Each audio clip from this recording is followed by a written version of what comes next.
Sveiciens visiem, kas notiek ar DREP vai DRIP, okay, un kāpēc cena tā uzkāpa un kas notiks tālāk, un par to visu liecina šis te 11.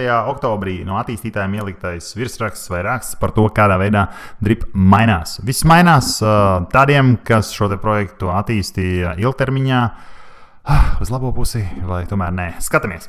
Tātad, nokopējam un liekam šo te tulkoties. Tie, kas saprot angliski, izlasiet angliski. Tie, kas nesaprot, lūk jums latviskais tulkojums, bet mums linkuma pēc liksim Googlim. Lasīt, Google, lasīt. Mēs tikko veicām svarīgu DRIP atjauninājumu, jaucēja krāna spēja radīt inflāciju.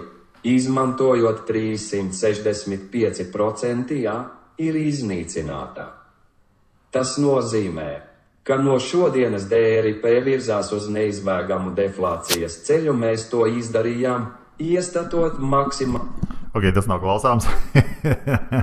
Labi, viss pēc kārtas. Tad, kas ir noticis? Pirmkārt, 365% atgriezeniskā vērtības jūsu ieguldījumi ir iznīcināti. To jūs sapratāt, dzirdējāt. Tas nozīmē, ka šobrīd labie aktieri, tātad tie, kas ir cītīgi summējuši, spieduši hidrēt šo te pogu visu laiku, kur šobrīd vairs nestrādā, pat ja jūs viņus spiežat, viss iet pa tukšo. Ja? Tātad maksimālais payouts tika samazināts. Piemēram, šis te bija kādreiz 365, tagad viņš ir principā dubultots tikai 100%, bet tajā pašā laikā, tad šis ir noņemts nost, tajā pašā laikā tātad, kas notika? Tas notika, principā, tātad sanāk tā, ka visu, ko jūs vēl varat izņemt, ja jums šeit vēl summējas, kā šajā te, ja mūsu jaunajā kontā, ko mēs nesen radījām, tad jūs varēsiet izņemt to, kas ir šeit parādīts, maksimāls payout, ja? Kamēr šis te claimed sasniedz šo te, viss ir kārtībā. Tad spiedīsim claim un paskaidrošu tālāk. Tad, ja nu gadījumā jūs esat bijuši starp tiem, kas visu laiku claimoja, un šis te claim jums ir vienāds vai lielāks par šo te, kas ir šeit, tātad jūsu konts ir beidzies un viņš vairs tā kā neeksistē. Kā mēs to zinām? Lūk, mēs iebraucam, protams, bēdīgajā viens no mūsu pamatkontiem DRIP, tātad lielais konts, kuram šeit atceraties, Sorari bija 100,000, tātad maksimālais payouts bija 100,000, lūk, pēc šīm te jaunajām pārmaiņām 45,000, un mēs esam izņēmuši 50,000, tātad attiecīgi mēs pazaudējām cik? 55,000, ko mēs neizņēmām. Kad ripā skumi priekš mums, priekš tādiem, kas atbalstīja šo te projektu un rādīja citiem, protams, tas ir tā kā negatīva pieredze priekš tiem, kas spēlē paši un varbūt viņas akumulē visu laiku. Jā, jums tā pieredze mazliet nes pozitīvāk. Ko tas dos? Ko tas dos tā kā kopējai tokenam? Pirmkārt, tad ir apturēt šī te inflācija, kas tika radīta, jā, līdz to, kā jūs redzējāt, cena uzšāvās augšā, un tā, piemēram, šobrīd ir jau sasniegusi, ko viņi ir sasniegusi, 0,024 USDT.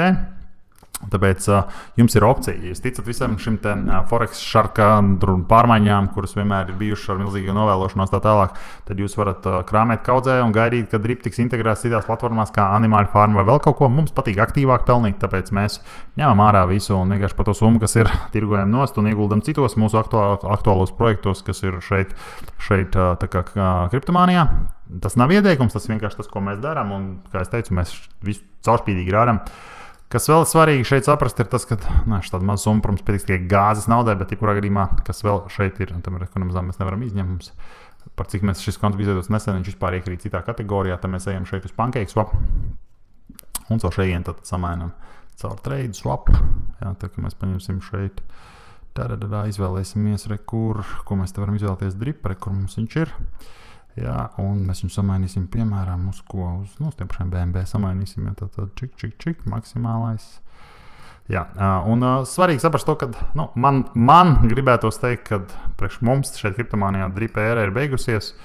Mēs ilgi viņus esam atbalstījuši un pacietuši visas šīs te pārmaiņas un tā tālāk. Priekš mums šis bija tāds šāviens kājā. Ja mēs tiešām 2 gadus pat pie visām tur negatīvākajām ziņām vienmēr atbalstījām gan radītāju, gan pašu projektu. Es, protams, saprotu, ko viņi izdarīja tīri tehniski. Šis ir pamatā tam, lai cena noturētu un iespējams kāptu ar katru pārdoto DRIP, tad ar vien mazāk paliek apgrozījumā un 90%, kā bija rakstīts tajā aprakstā, nodokļos tiks sadedzināti, ja, kas, protams, palīdzēs tādām vietnēm kā šī DRIP spēle, ja, kas bija tāda DDD un citiem produktiem, ko viņi radīs un kurus tā kā var iet un uzspēlēt un tā tālāk. Nezinu, kāds valda jūsu pusē noskaņojums. Ja jūs bijāt plusā vai esat plusā, viss kārtībā, ar to jūs arī apsveicam.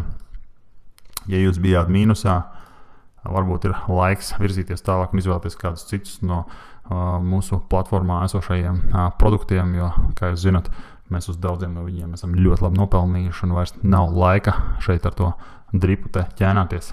Kā saka, gaidīt, ka te kaut kas būs. Mums vai šeit nomainīt nodokli, tāpēc, ka te mazāk pa 12, ne 12 laikam nevar būt, bet tas ir mūsu noskaņojums šodien. Ierakstiet komentos, kāds noskaņojums valda jūsu pusē, ko jūs domājat. Jā, jums nav obligāti jāsako mūsu norādām ieteikumiem šeit, bet katrā ziņā mums ir tāds pagaidām mūsu pauzes ar dripu. Visdrīzāk, kamēr tur nebūs kaut kāda tur, pilnīgas pārmaiņas, drip tur 2.0 versija, kaut kāda ar pamatotu savu skatu. Ja 2 gadus viņi vairāk vai mazāk, viņiem bija laika uzbūvēt kaut kādus produktus, viņi faktiski sāk tos produktus papildus būvēt tikai tad, kad jau drip viss bija slikti. Pirmais gads, kad to varēja darīt ar entuziasmu, kad drip uzkāpa līdz $198 gabalā, tad tas bija īstais brīdis, kad viņas būvēt, nevis tad, kad jau viss ir slikti un cilvēki visu tik to vien darīja, kā dziedāja bēdu dziesmas. Ja? Arī es skatos, ka lielākie influenceri, kas bija šo te projektu atbalstījuši ilgtermiņā, arī viņi ir līdzīgās domās par visu pasākumu.